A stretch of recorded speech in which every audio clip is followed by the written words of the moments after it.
to satellites.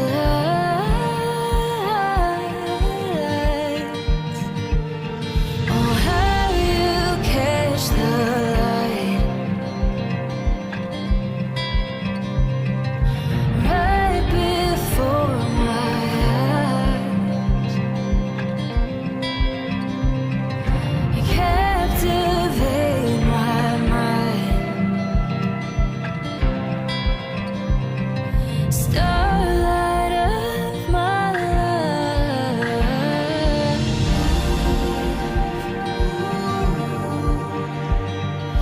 We're reflecting light like the sea on a winter night. Oh, honey,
Good morning, everybody.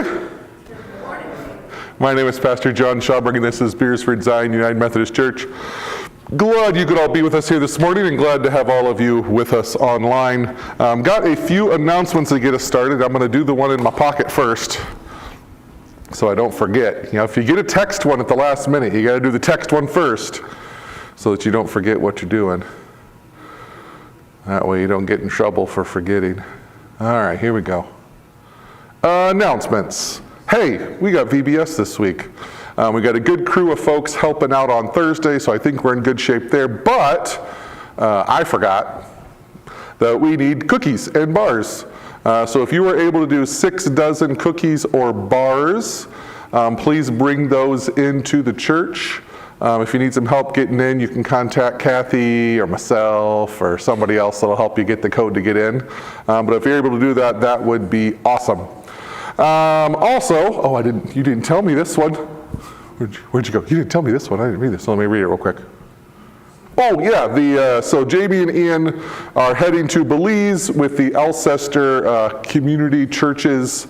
Been a really cool program that they go do in different places. Is this their first time going to Belize? They usually go to Alaska, right?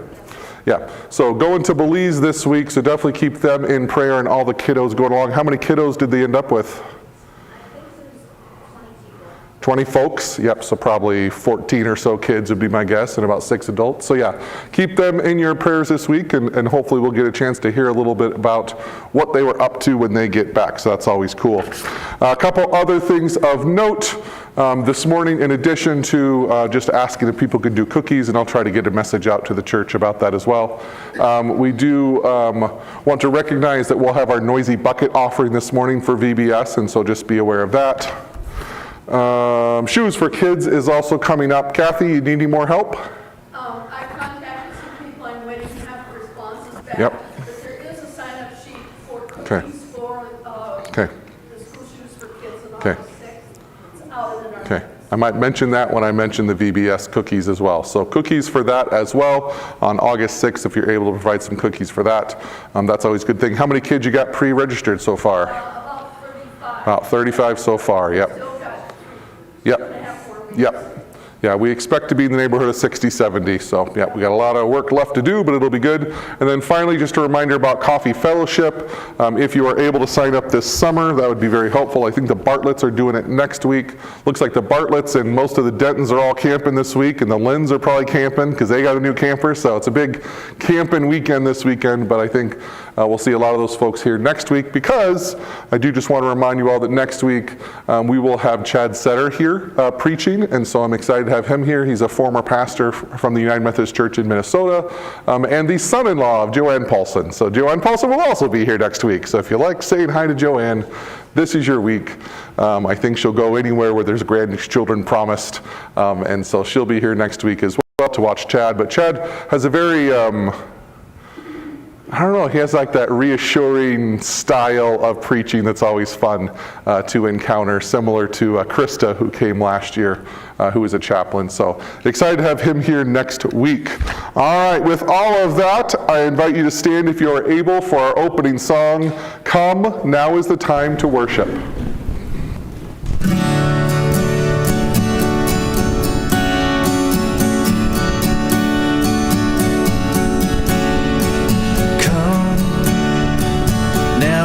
Time to worship.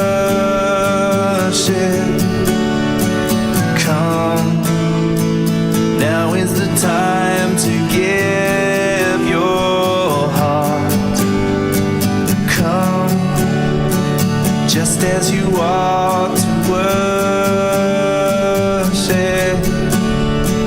Come, just as you are before your God. Come. One day every tongue will confess you are God. One day every knee will bow. Still the greatest treasure remains for those who gladly choose you now. Come, now is the time to worship.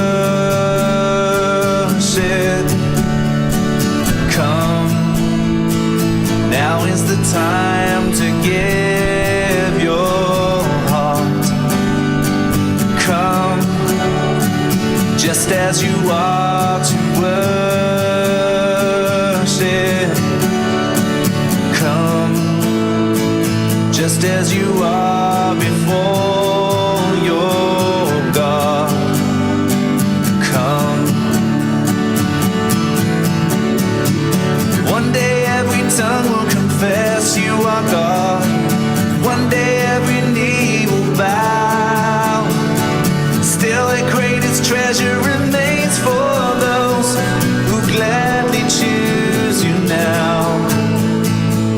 One day every tongue will confess you are God. One day every knee will bow. Still the greatest treasure remains for those who gladly choose you now. Come, now is the time to worship. Come, now is the time to give your heart. Come, just as you are to worship. Come, just as you are before your God. Come, come, come.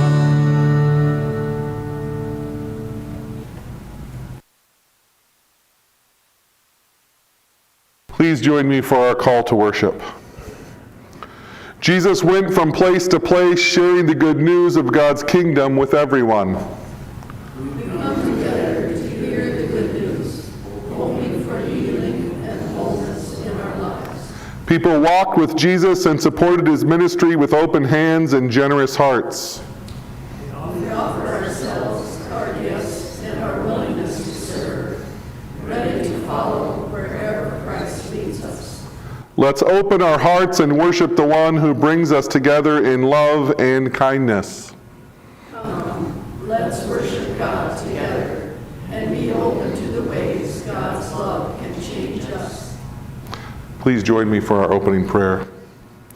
Gracious and loving God, we come before you today thankful for this time to gather as your people. As we worship, remind us that you have called each of us to serve and show us how we can use the gifts you have given to share your love with others. Amen. I invite you to pass the peace to one another.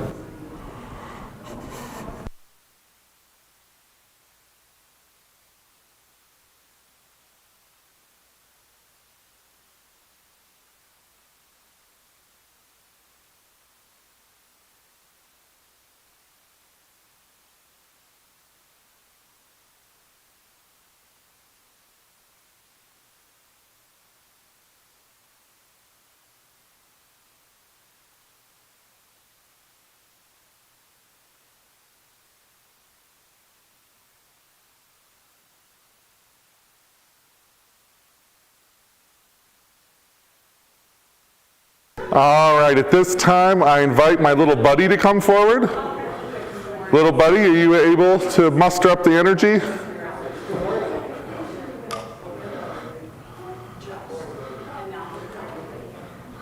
My little buddy wasn't feeling too good a couple days ago, so she's still mustering her strength to do things like sit up. It's hard, isn't it, little buddy? You're bringing mom up to help you walk? All right, sounds good. You can come hang out with daddy? All right. So, I have a question for you. How was your week? Did you have a good week? You're the only kid I have to talk to, so you don't want to talk to me?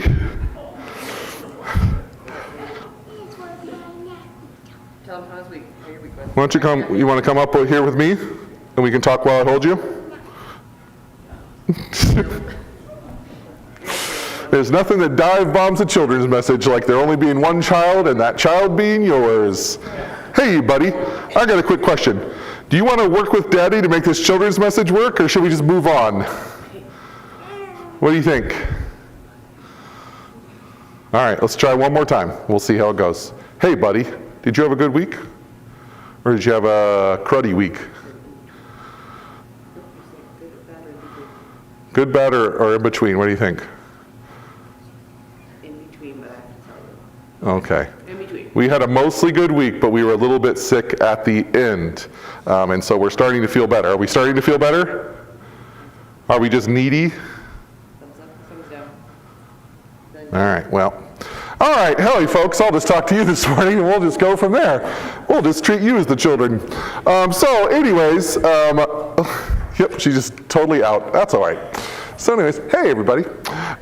So the week before last, our children got to talk to our mission group kids and got to send them on their way, and so that was really cool. And then last week we had the opportunity to hear from our kiddos about what they did in Rapid City, and so I'm going to treat you all as the children of our church so we can go through some of these questions and talk a little bit more about what they taught us here last week. So, do any of you remember any of the things our youth did to serve people in Rapid City? Anybody remember? What do they do? They sorted through a closet in a church that had not, Yep. that things had just been dumped in. Yep. And they got it all organized. At a really cool Lakota ministry in northwest Rapid City, they redid their entire clothing closet. In fact, it used to just be a closet. Now it's a whole room with tons of clothing to be available to the community. So yes, that's one thing they did. Anybody else remember anything else they did? They did help with the play, yes. There was an organization, and so I'm going to give away one of the other answers.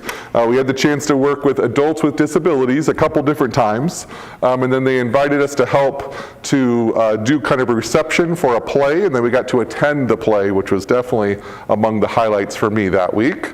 And then what else did we do? Anybody remember? Rake rocks. What? Rake rocks. Raked rocks. Did we rake rocks? Oh, that's right. We did rake a lot of rocks, didn't we? I was there for that. I didn't actually rake a single rock, so maybe that's my recollection. I did a lot of supervising of the raking of rocks. Yes, we redid a whole retaining wall for the playground at camp. Also at camp, they cleaned out a room that nobody knew the last time somebody had been in as part of the shop. It was really funny because as they were asking if anybody's interested, the three other adults' hands shot up, and all I can think is, oh, thank God. I don't want to go into a room that nobody's been in decades because, yeah, the stuff they found in there, like, yeah, we had to add shower times just for their group because they were so gross. So yes, got out of that. What else do you recall us doing? Anything else? If you don't remember, I'll make a certain member. Weaving mats. We weaved mats. We used 1,000 grocery bags is how many it takes approximately to weave a mat for folks, used either for homeless folks to give them a dry place above the ground, or often used for people that are facing disasters that have lost their home, and that can be used as temporary support at like a church or a school or something where they're sleeping. So yeah, we did a lot of awesome stuff. So then my next question to all of you, yes, did I forget something? Yes, it's meant to get people off the ground to keep them warm and dry. Yep. Thank you. Why do you think they went to Rapid for a week? Why do you think they went out to help people in Rapid? This is a bit of a deeper question for the little kids, so for you, I hope you can come up with some ideas for why our youth would have gone out to Rapid City. What do you think?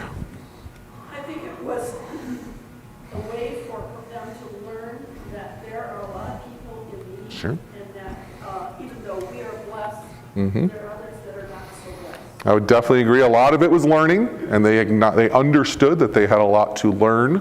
So it was an opportunity to learn a great deal, especially about people who have different needs.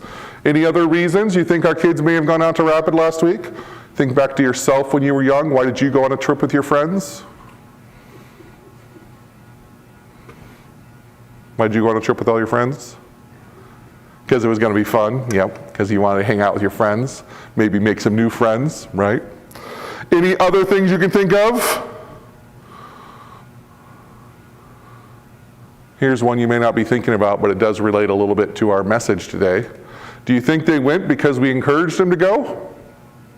Do you think they felt the encouragement from God to go, to have those experiences, to not only have fun, but to know that they might be changed or transformed, and how as a young person, those are the kind of experiences they like to go on? I would imagine Ian doesn't keep going just because it's friends.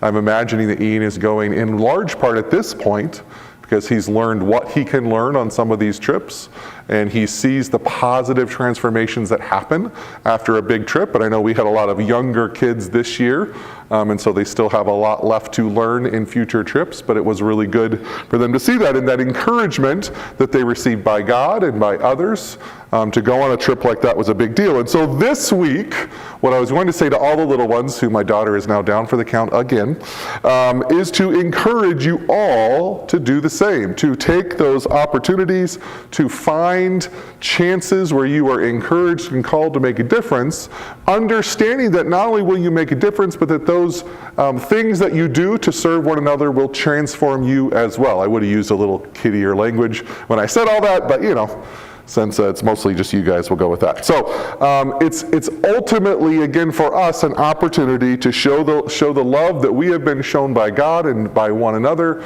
to other people, and opportunities that we can all encounter in our everyday lives, and that if we think each day about this is a new day that has an opportunity to serve and love our neighbors, that's a pretty cool way to start your day, and a good attitude to have, even in light of all the good and bad that can happen in any day. So with that, let's pray. God, we thank you again for our youth that we're able to go out to Rapid City, and for all opportunities that our youth have to learn and grow, whether it be camp, whether it be going down to Belize, whether it be Rapid or whatever it is, even opportunities like VBS to serve there. God, we just are thankful for those opportunities and thankful for your encouragement and your call for us to encourage one another to grow in faith through service and love for one another. In your name we pray. Amen. All right, with that, I invite you to join us for our next song, Broken Vessels.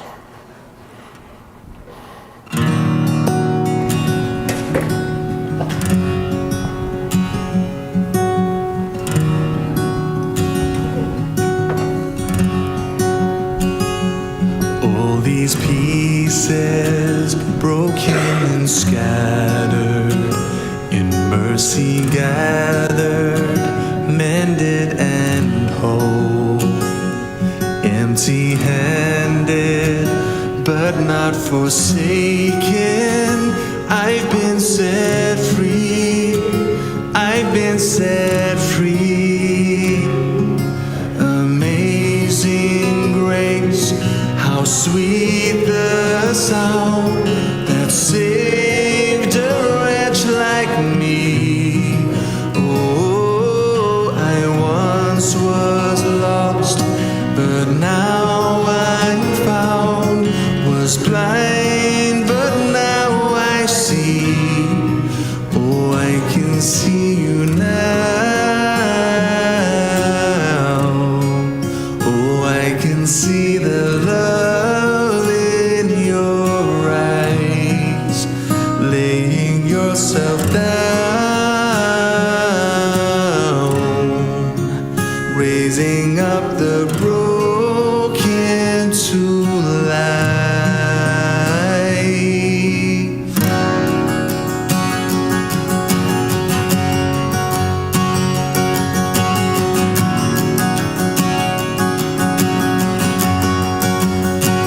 You take out failure, you take out weakness, you set your treasure in jars of clay.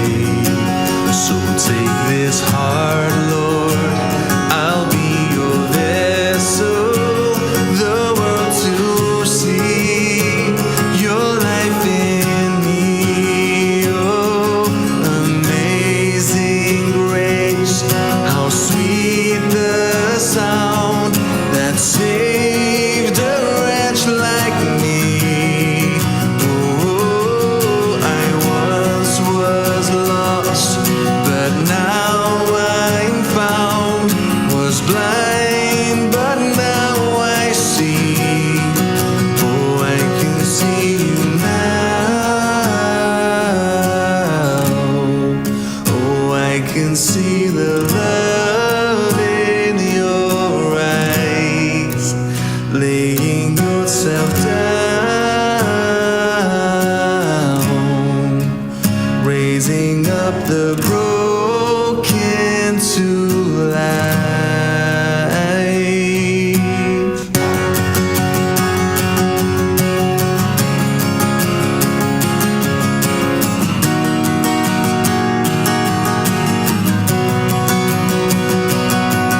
lost, but now I'm found.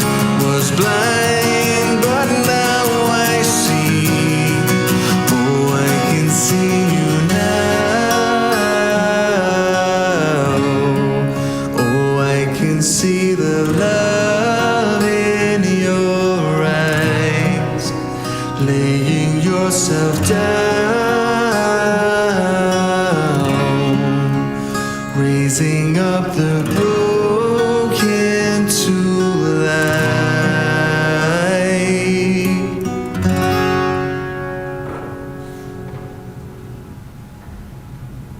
All right, at this point, I open it up for any prayer requests or any God moments from the previous week.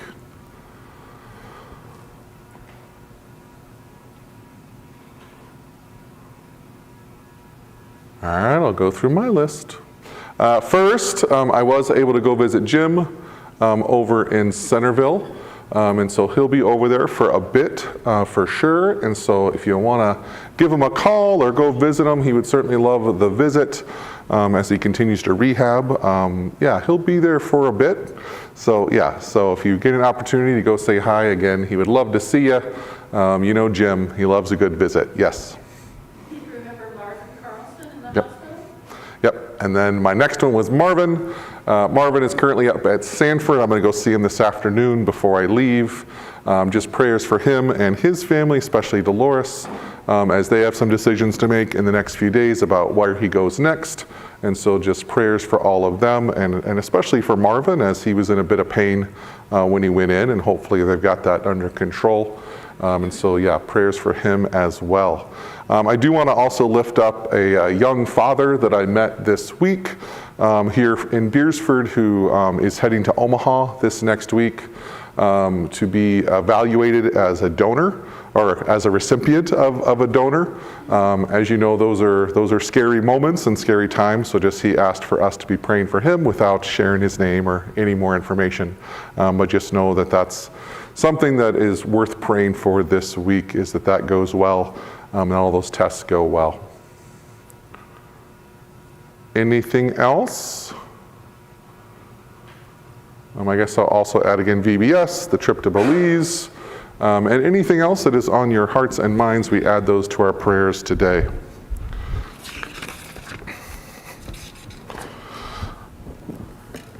God, we begin this prayer by asking for you to be with us here at Beersford Zion. We thank you for all you do to support the mission and ministry of this congregation, and we do ask for your continued guidance and help as we go forward. God, we also ask for your presence with all of our members in elder care facilities, those receiving medical treatment, those dealing with illness or pain, and those who have experienced loss. God, we have several people that are in treatment this week that are not able to be home, God, and we just ask that you be with all of them.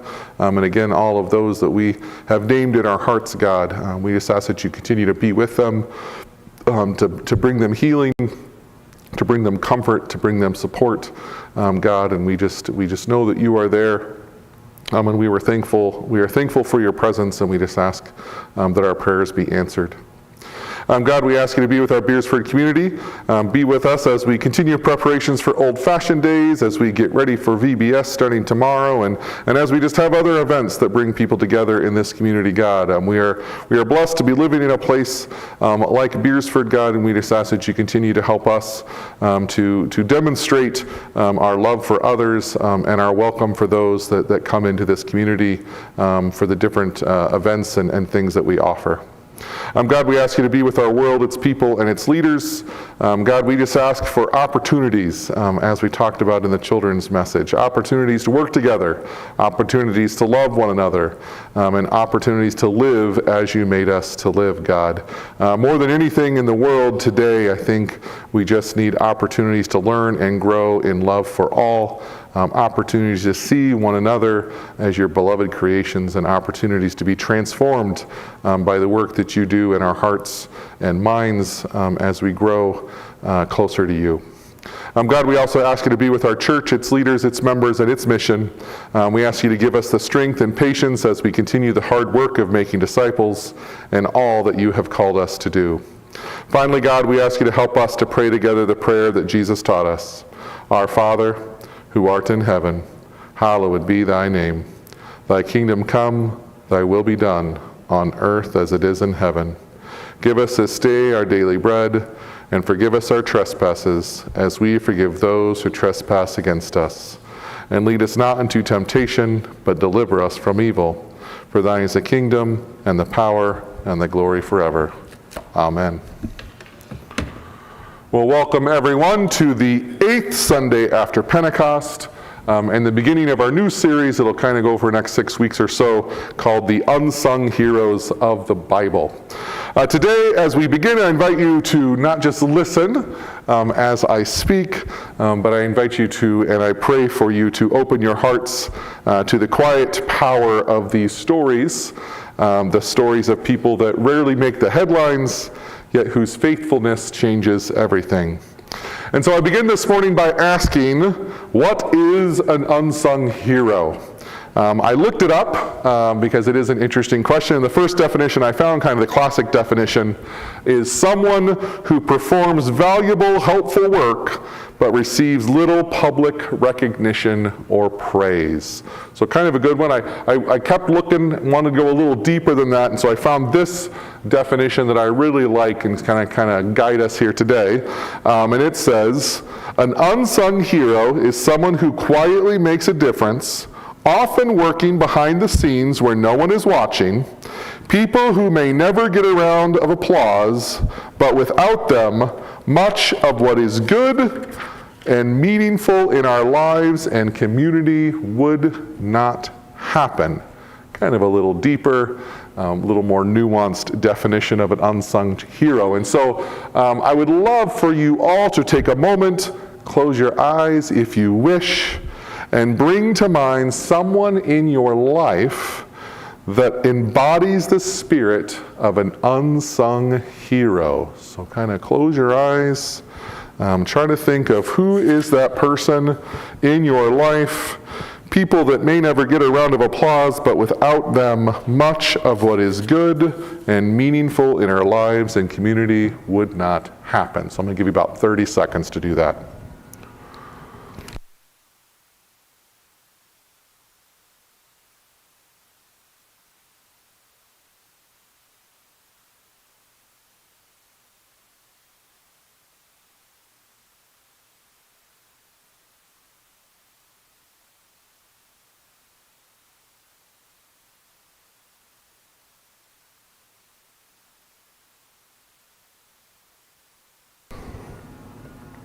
Would anyone be willing to share the name or the face that popped in their head just now?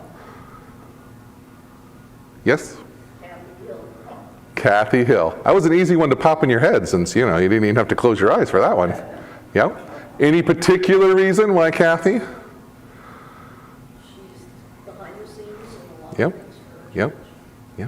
As I was actually pondering this, so this is funny enough, I wasn't going to bring this up, but now I have no choice. I was thinking, Kathy, in terms of, there is no Jerry Hill and all that Jerry does to commune with half of the state of South Dakota. If not for Kathy in the background, he wouldn't be able to get it done. So yes, Kathy Hill, definitely one. What's another name that popped into your head when you thought of that? Yep. Yeah, definitely. Rhonda Peterson's mother, Darla, at the senior center, certainly. And she's not just the senior center. She's all over town doing a whole lot of stuff to support this community for sure. Penny Ryder and Liz Schrader. Penny Ryder and who? Penny Ryder and Liz Schrader. She's the Clover Bud leader. Your what leader? My Clover Bud. Clover Bud leader. Oh, I love that. Yes, a Clover Bud leader. That is awesome. What particularly... I know what Penny did. What did... She saves me when I have 35 to 45 kids. Gotcha. You're Clover Bud leader. So you're current Clover Bud leader out in Hanson County. Gotcha. And what was her name again? Liz Schrader out in Hanson County. When she's got a group of 35, 40 Clover Buds, and I can only imagine what that would be like. She saves the day and does a wonderful job. I'll get to you in a moment. What did you have, wife? Oh, you said pawpaws. Yep, Papa was definitely one of those people, not just for our family, but in his church, barely anybody knew his name. Even the church that we had the funeral in, the pastor said there weren't very many people who knew who my father was.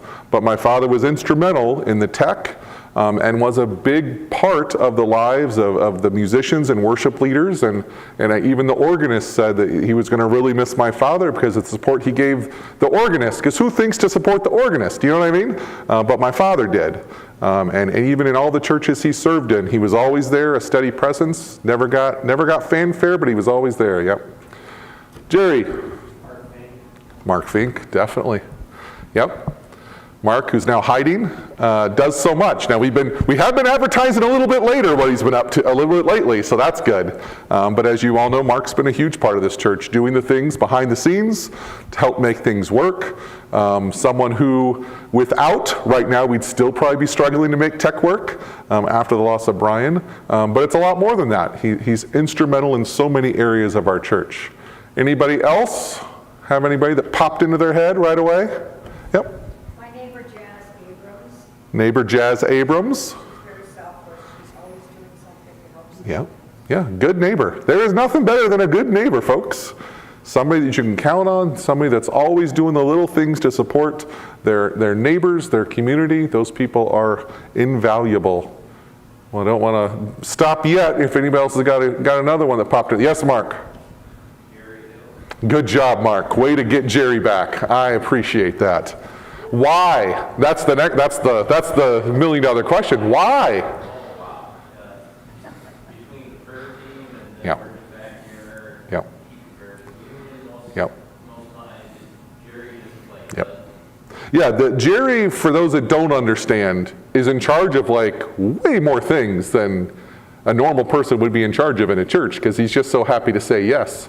Him and Kathy are doing a better job of saying no when they need to, but Jerry is involved in communion. He's integral part of our prayer team. He even organizes it. He's a big part of so much of what we do. Did you have something else? Yeah, what's my job back here? Your job back there is slider monkey. His job is slider monkey, yes. With the concept being that you can even train a monkey to run sound in a church. That is literally where the term comes from. It's not my term, it's just a term that I was taught. For the record, I was taught because they were turning me into a slider monkey, so you just join the illustrious crew of slider monkeys over the years. Any others that come to mind as we think about unsung heroes? I'm going to name another one on behalf of my youngest daughter, Danita, here in town at the daycare and at the VFW and all the different things she does.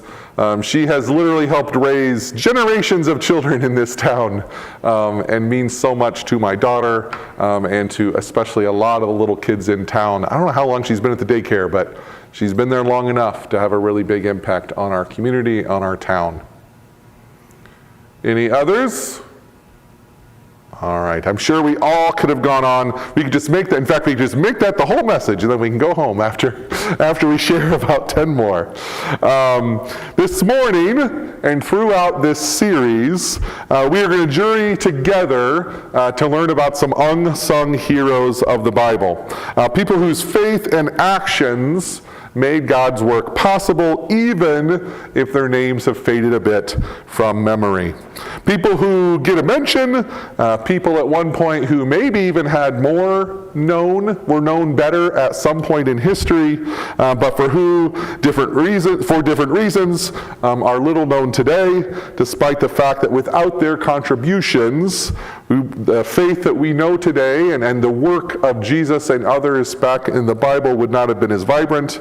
And I would even go so far to say that many of the things wouldn't have been possible without the support of these people that we're going to talk about during this series.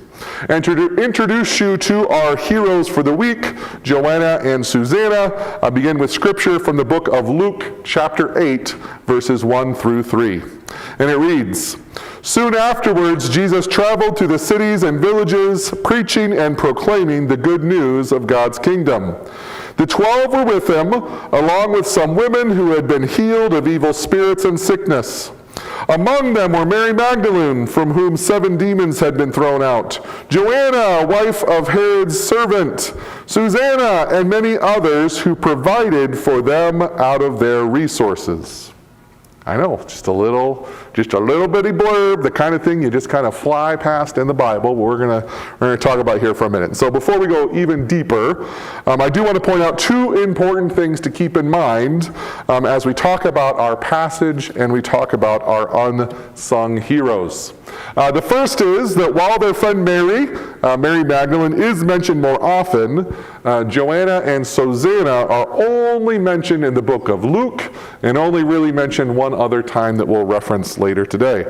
One of the cool things about the book of Luke and why I am so thankful that Luke took the time to take a donkey or whatever he took down to Israel, down to Jerusalem, and have this conversation with all those folks, is because we wouldn't know about some of these people if not for Luke's reporting, if not for Luke's desire to come get some deeper information about these stories that were such a blessing and addition to the stories that had already been written in Matthew and Mark.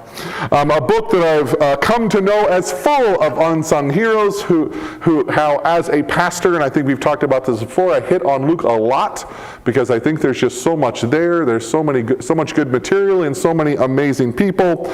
And again, I think it's because Luke wanted to get a fuller picture of what Jesus was up to, and that he went out of his way to talk to people that otherwise wouldn't have been spoken to. I think that's pretty cool, and I think it's good to acknowledge that. Second, though we barely know their names today, and even in the case of Mary Magdalene, whose description is often unfair and inaccurate, these women were held at the time in very high regard, not only in Jesus' time, but within the confines of the early church. Whereas maybe you're hearing the names Joanna and Susanna for the first time today, in the early church they would have been spoken of often as important and integral members of Jesus' crew, we'll say. And again, that makes sense when you realize that aside from the disciples, these were among the first followers of Jesus, right? And so the people that were there from the beginning would certainly have been known in the early days of the church. And there are many writings in the early first couple centuries referencing these women, and we'll touch on them at a later time related to some other conversations later this month. And so along with better known names like Martha and other Mary, were the people who walked with Jesus and who talked with Jesus to be the ones that we can look to learn from. Which leads us to both the reason they are unsung heroes and why they were once known in high regard, which is ultimately the question that we have before us is, why, John, why are you talking about Joanna and Susanna? What did they do to make themselves unsung heroes besides hanging out with Jesus? And so for the answer, we go back and look again at verse 3, a verse that is often just skimmed past and never really delved into to help us to understand better of these women's contribution. And it's that line that says, who provided for them out of their resources. Other translations say it this way. One translation says, who ministered to them out of their own resources. One said, contributing from their own resources to support Jesus and his disciples. And finally, the one that I think is really helps to paint the picture, who used their considerable means to provide for the company. In other words, these 2 women, along with some others, were the foundation, the reason that Jesus and the disciples and all those who followed had a place to sleep, had food to eat, had the means to carry out the mission. Because if you remember, it was 3 years that they were traveling together. It was 3 years that they were going from town to town. I don't know if you know about logistics. I know because I just ran a mission trip with 12 folks, and we're working on one for 40 next year, and I've done others. The logistics behind those kind of endeavors are huge. The logistics behind making things happen. Hey, Kathy, you just roll out of bed and give out shoes on August 6th? Or is there some logistical planning to make that happen? Heck yeah, there is. As much as I would love for you guys to give me full credit for all the good that happens in this church, the logistics behind it are amazing. The people that it takes for me to even stand right here is enormous. The number of people that are involved to make things happen is huge. It's not a one-man job. And so with these two women, we learn that it was through their means, it was through their logistical planning and preparation, and their money. These women bankrolled Jesus' ministry, which again, we don't think about very often. We just think everything magically happened. These were the women behind the scenes making things happen, making sure that what Jesus needed to accomplish could happen, whose generosity was not just helpful, but essential, who without their contribution, there is no 3-year journey of Jesus walking around Israel and talking to folks. It wouldn't work without them. Not to mention, and this isn't mentioned, so it works both ways. They hung out with Jesus for 3 years. Do you think Jesus valued their friendship? Do you think Jesus valued their companionship? We talked about the fan fiction that I read. Again, it's not biblical, but I do like to think about the idea that Jesus would go around. We all know he's constantly trying to tell the disciples stuff. They're constantly not understanding. And so there is some Bible fan fiction where he goes and he talks to all the women and they apologize for the men being stupid. It makes sense. You know what I mean? Like, it works. I don't know if it happened that way, but it makes sense that a bunch of women would sit around and go, "It's okay, Jesus, they'll get there. You wouldn't believe how long it took us to teach them this thing." So I like to, I don't know how that happened. I don't know the story behind Jesus' relationships with these women, and I wish I knew more.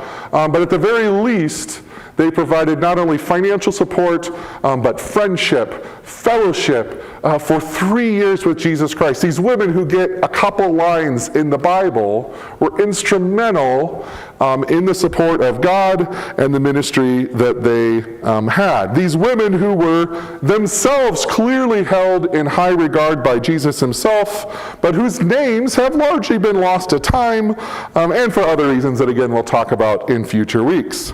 So Joanna and Susanna were women who, along with others, made an oversized contribution to Jesus' ministry, yet very little is said about them.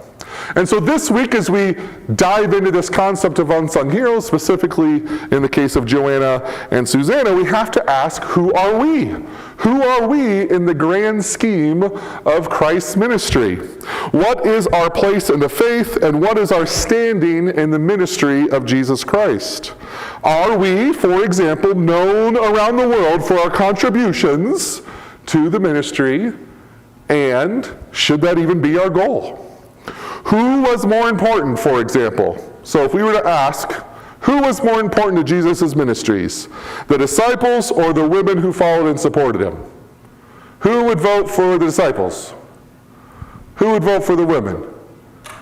Good vote, especially considering I just set them up. But the truth is, weren't they all needed? Weren't they all necessary? Didn't they all play a part? Some of them get whole books in the Bible. Some of them get a lot of mention.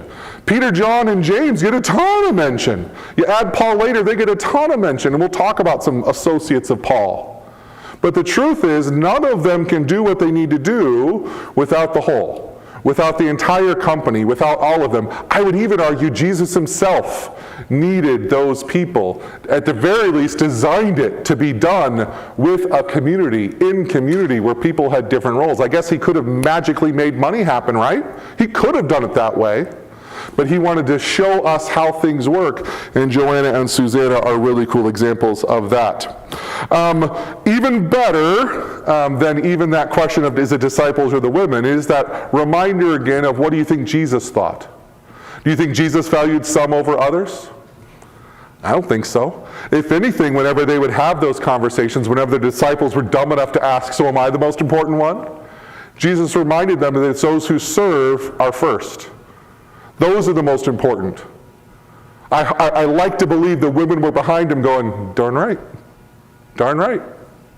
None of this happens without our support. And ultimately, nothing happens without the support of the disciples, without Jesus Christ, without the entire group coming together. And so, in a world where status and recognition, which is the one we live in, is what people often seek, I feel confident in watching Jesus in these situations and knowing that Jesus loved them all, valued them all, and wanted them all, and considered them all a part of his mission and ministry. If you were to ask Jesus today, who were the most important in your ministry, people in your ministry during the travels, I'm betting he's going to name every single person that was with him, every single person that supported him, every single person that gave up their lives and followed to make what Jesus came to accomplish happen. And so as we talk about these concepts of recognition and of support and of roles within the church, it again brings us back to thinking about ourselves, because there's nothing better than to read a cool story and ask how it applies to ourselves, how it applies to a little church in Beersford, South Dakota, little known outside of our community or the Dakotas Conference, a place where maybe sometimes we feel like a footnote in the grand story, but who must acknowledge that our contribution matters. That perhaps it matters more than we understand. I know I've shared that many people have shared how much they appreciate what our church is doing in the community, and how much, even as we talk about even butts in the seats and membership, how they plan to come, and how, nobody's really come yet. But does that mean that we haven't given a contribution? You know what I mean? Does that mean that we haven't contributed? Just because we don't have butts in the seats, does that mean we're not a success? Does it mean that we aren't doing the job that God's called us to do? Again, our desire in the long run is to add more people to our fellowship. But ultimately, it's not a matter of those glory things like numbers and money and all those other things that should certainly be nice to have. It's about, what are you doing in your community? What are you doing to serve God? What contributions are you making to the family of Jesus Christ?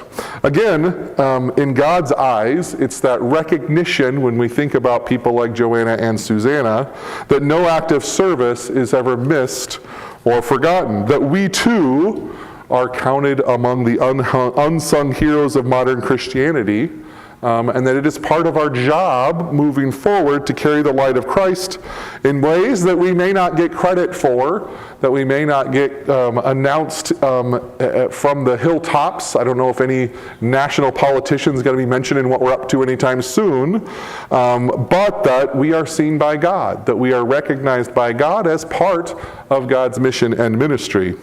And so ultimately today, the question becomes, what can we take away from all of this? And I kind of boil it down into three things that I think we can take away from the example of Joanna and Susanna and this concept of being an unsung hero. And number one is, doing good without needing recognition is the bedrock of ministry, right? Even when Luke had the opportunity to talk about these women and talk to these women, it's not like they added a whole nother chapter called Susanna and Joanna, the logistics of Jesus' ministry. That wasn't necessary. That wasn't important.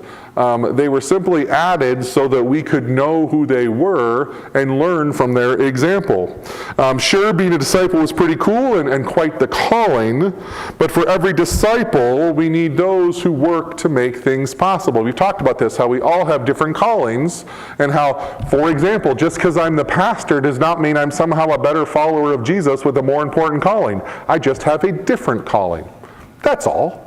All of our callings are unique. All of our callings are just as important and just as necessary to God. And even in terms of pastors, I'm not that big a deal, which is always good to remind myself during certain moments.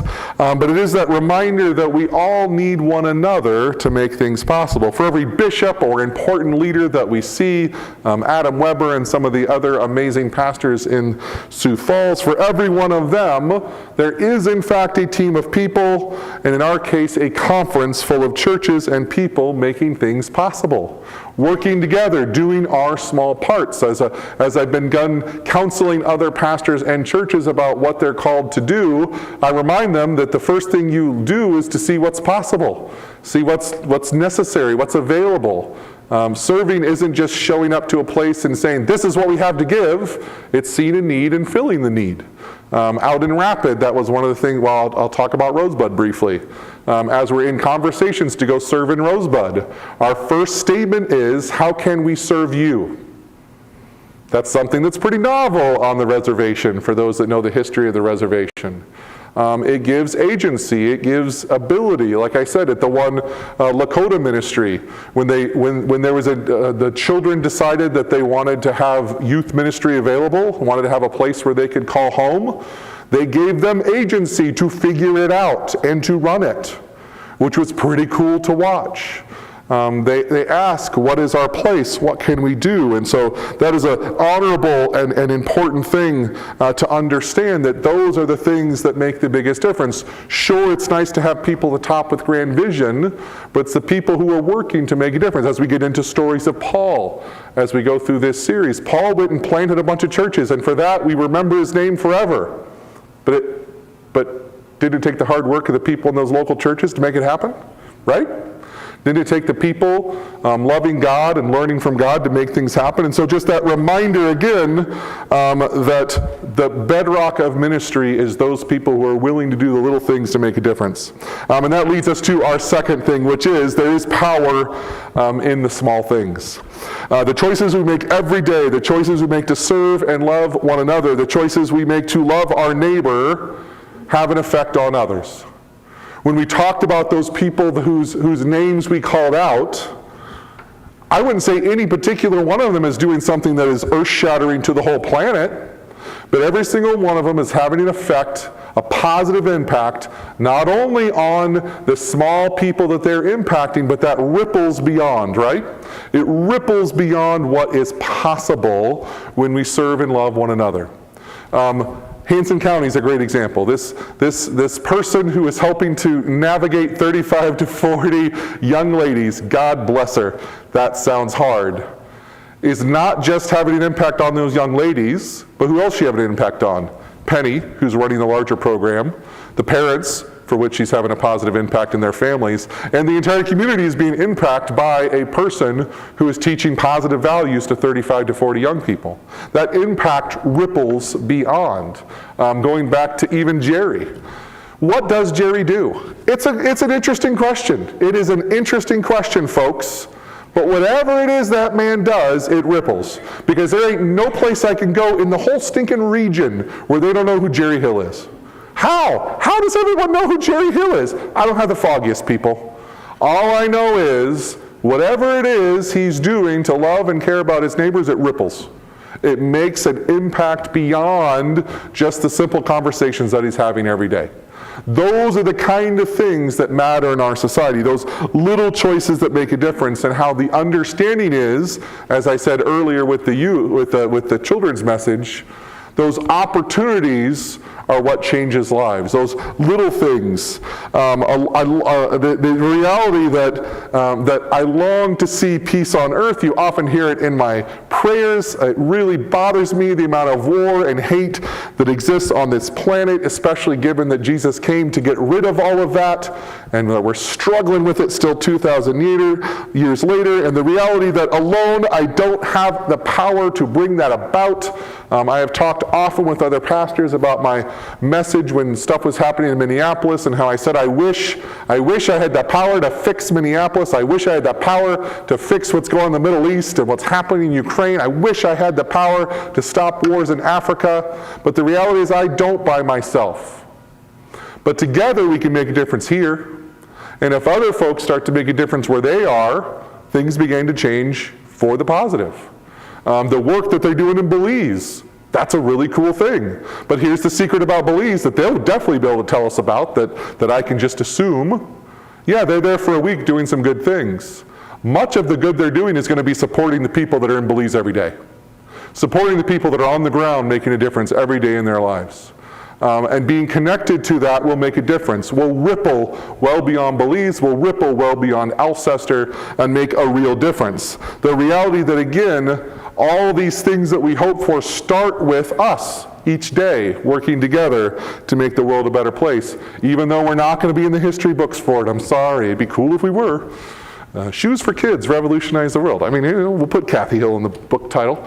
Kathy Hill and the way Shoes for Kids changed the entire universe. That'd be cool, but the reality is all we can do is all we can do, and God gives us that opportunity to do the little things, even though recognition and such won't come along with it. That's the choice we have. Today I get to go see Marvin before I head out for the week. That beautiful man has affected so many folks. It's really fun talking to Stuart as he's old enough to reflect on what a lucky person he is to have Marvin as a dad and Dolores as a mom. That is a sweet, caring, kind man who's done nothing since I got here except give. And I'm gonna guess he didn't start 4 years ago. I'm gonna guess that's what he's done for this community and these people for a very, very, very long time. How do we honor a man like that? How do we honor someone? Well, we honor him by doing the same thing. We honor him by learning from his example, his care for children and youth, because I'm telling you, the last couple of years, there's been nothing better than taking the kids over for our Christmas dinner, for him to go hang out with them and see the joy on his face and see the joy on theirs. What an example of what it is to do little things to make things right. Finally, number 3, consistency matters. Joanna and Susanna were there for Jesus, the disciples, and the people of God, serving out of what they had to give, doing it every day, up to and through the day when, yes, they come up again as part of the crew that went to find Jesus on the day of his resurrection. The very women who were present to proclaim for the very first time the good news that Jesus was alive, that he was risen, that he had returned. These were the women who did that out of a consistency of love. Again, they didn't go there that morning going, hey, I bet he's risen and then we could be the first ones. They went there that morning out of their devotion to serving God and going there to serve him even that day after he had died. And wow, what a beautiful thing they got to see.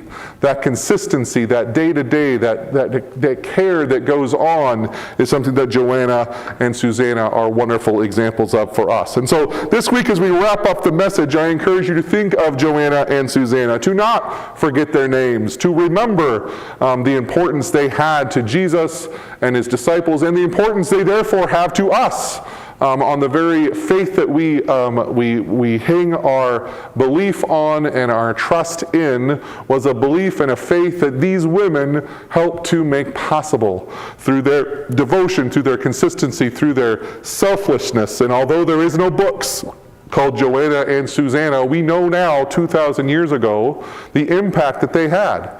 And the reminder that we too can have a tremendous impact by just doing the little things that make a difference to Jesus Christ.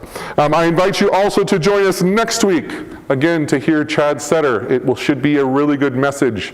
I like his kind of style and kind of stuff like that. So it'll be a good change of pace. And I hope you enjoy it next week. And I hope that you all have a wonderful week this week as you, again, continue doing the things that make a difference, or maybe think of new things that you can do this week to support and love one another. Amen. I didn't mean for it to go so long. I apologize, Ed. In my head, here was how I was going to actually start out that message. I was going to start out by saying, sorry folks, I think it's going to be a short one today. I just couldn't think of anything to say. Glad I didn't say that, because that would have been awful ironic. All right, all we got left time for is, we're going to go straight to the offering, and then we are going to close out in the closing song. So we're going to do that. So if I get a couple volunteers for the offering, because we also have Noisy Bucket. Are you up for Noisy Bucket? Oh, now she's up and ready to go. All right, Noisy Bucket. Can I get a couple volunteers for offering? Ed, oh, perfect. All right, those two got offering. Awesome. All right, so if you could play the offering song, we will do our offering.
invite you all to stand for our doxology.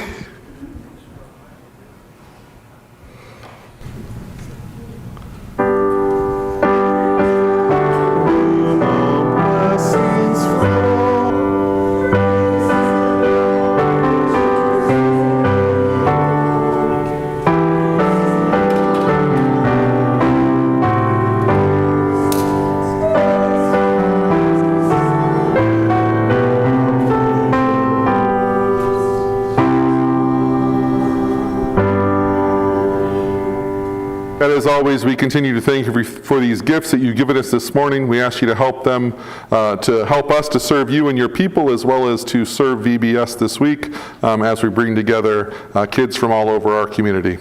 In your name we pray, amen. I invite you to join us for Great is Thy Faithfulness. We're going to do 2 verses and then cut it off.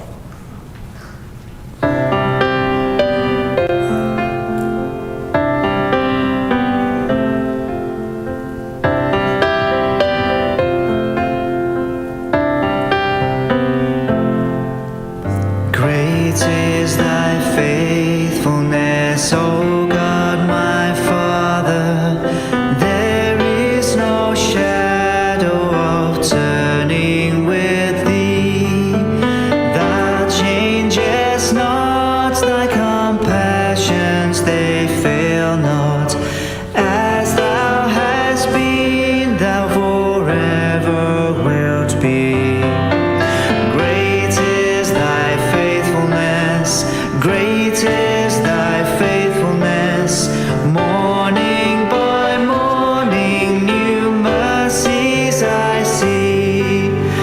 All I have needed, thy hand hath provided.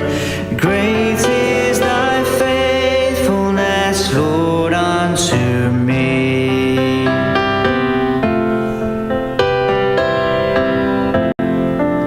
Summer and winter and springtime and harvest, sun, moon, and stars in their courses above, join with all nature in manifold witness to thy great faithfulness, mercy, and love. Great is thy faithfulness, great is thy faithfulness, morning by morning, new mercies I see. All I have needed, thy hand hath provided. Great is thy faithfulness, Lord, unto me. May the Lord bless you and take good care of you. May the Lord smile upon you and be gracious unto you. May the Lord look on you with favor and give you peace. We didn't have anybody sign up for fellowship, but I did put out some cookies, and Jerry made some coffee, so we'd love to have you out there. We're also going to be doing a little prep work for VBS for anybody that wants to help with that. All right.